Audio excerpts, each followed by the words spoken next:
Hey listeners, this is Peter, and welcome back to the History Shorts. Today's episode is brought to you by the Podcast Republic, your ultimate listening app.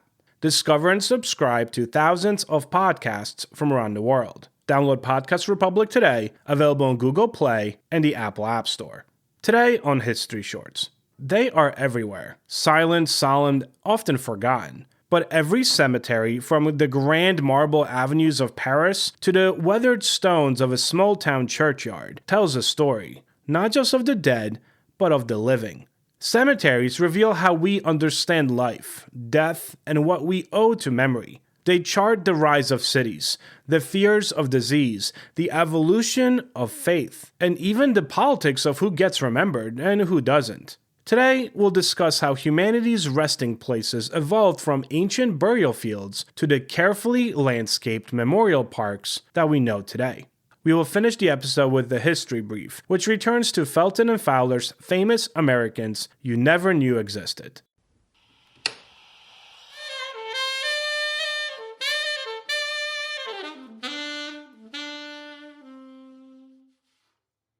A quick word from our sponsors.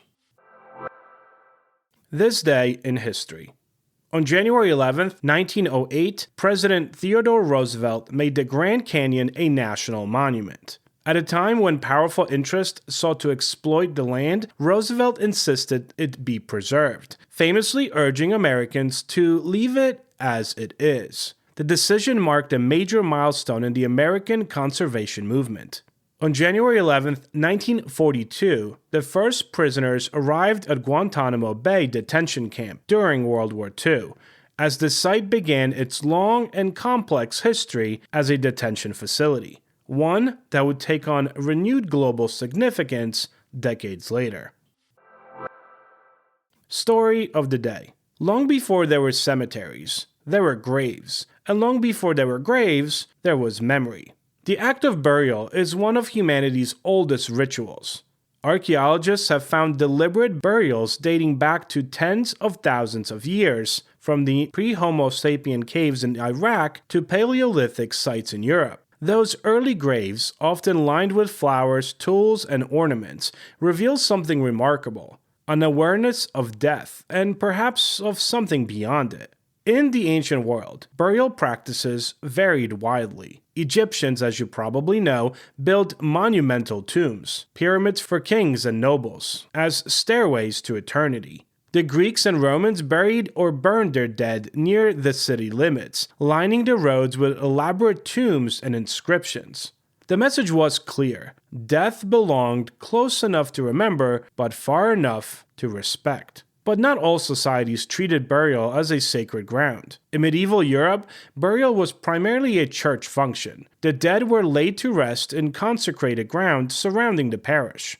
These small churchyards were the ancestors of the modern cemetery. They were cramped, communal, and deeply spiritual places, sanctified by proximity to the altar, where eternal salvation felt just a little closer. Yet as towns grew and plagues struck, these churchyards became overcrowded and unsanitary, and the need for change began to stir. By the 18th century, European cities were facing a literal public health crisis under their feet. Churchyards, hemmed in by the stone walls and city streets, were packed layer upon layer with corpses. Gravediggers reused plots often, disturbing earlier remains. The smell of decay, especially in summer, was overwhelming. In Paris, the overcrowded Cemetery of the Innocents caused such stench and sickness that nearby residents began to protest. Eventually, in the 1780s, authorities began moving bones to underground ossuaries, the famous catacombs of Paris. It was both a practical and symbolic shift. Death was being reorganized, separated from the rhythms of daily life. Across Europe, reformers and physicians began to call for new burial grounds outside city walls, cleaner, more orderly, and more humane. The rise of the cemetery movement was both a response to urbanization and an expression of Enlightenment thinking. Death, they argued, should not pollute the living, but it could still be honored with dignity and design.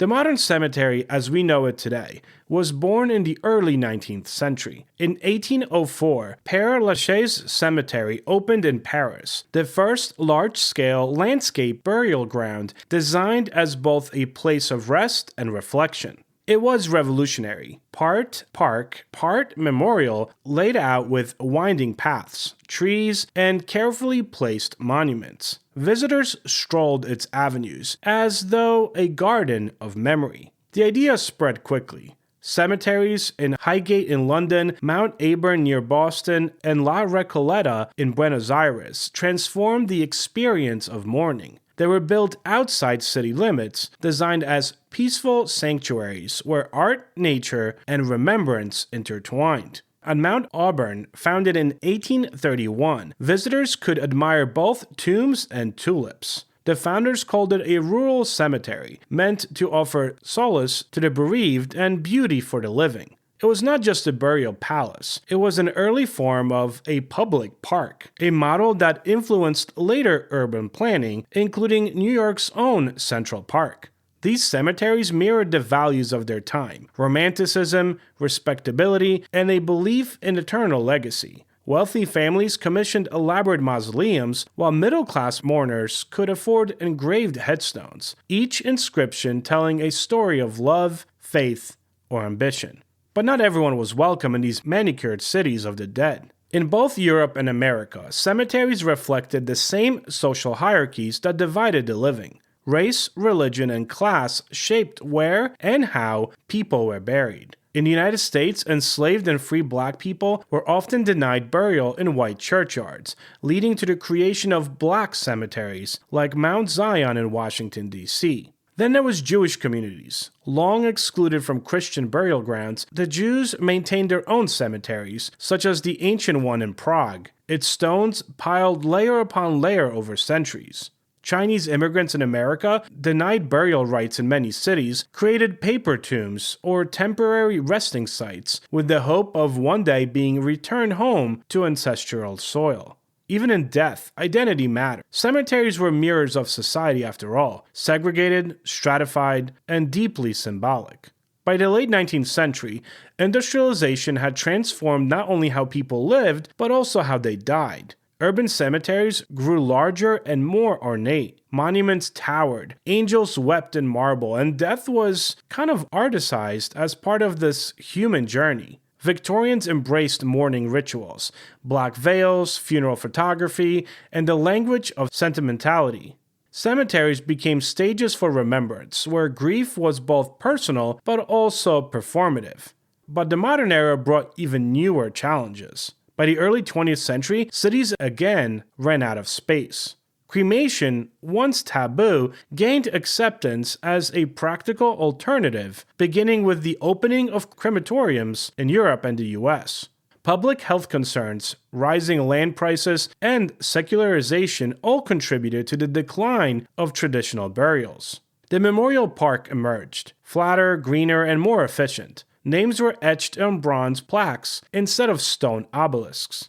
Cemeteries became less about grandeur and more about order. Today, cemeteries serve many purposes, some ancient, some new. They are archives of genealogy, reflections of cultural change, and sanctuaries of green space and urban sprawl. Modern cemetery design increasingly embraces ecology and community. Green burials, where bodies decompose naturally without any embalming or concrete vaults, are gaining popularity. Digital memorials, QR codes on headstones, online grave registries, these are all new ways to connect memory across time and technology. Although, I've never seen a QR code on a headstone. But then again, I don't really visit cemeteries that often. Still, even with these new innovations, cemeteries remain fundamentally human spaces. They're places where history meets emotion. Walk through an old graveyard and you can trace epidemics, wars, and family migrations. Read the stones and you hear echoes of love, loss, and resilience. Things like, gone but not forgotten, she hath done what she could, until we meet again. Every inscription, every worn name is a piece of a much larger story. The story of how we, as humans, try to make peace with mortality. I should also mention that as historians, and I have been to cemeteries for research purposes, cemeteries definitely reveal demographic data that is invaluable to someone that is doing research. I'm talking about infant mortality rates, epidemics, and the impact of wars, perhaps. These cemeteries often expose forgotten stories, or unmarked graves of indigenous peoples, a segregated burial ground of black soldiers, or the potter fields of the poor. In recent years, actually, communities across America have begun uncovering these hidden histories. Abandoned cemeteries, paved over by development, are being rediscovered and restored.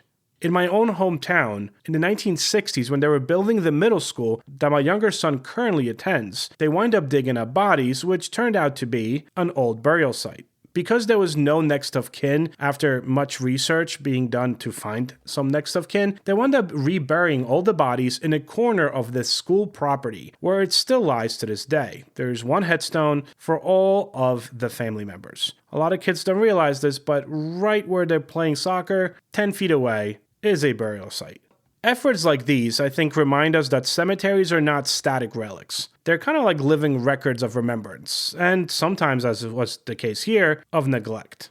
The word cemetery, I'll leave you with this, actually comes from an old Greek word which means a sleeping place. It's a poetic word for what is ultimately a human paradox. Cemeteries are built for the dead, but they really only exist for the living. They give shape to our grief and permanence to our memory.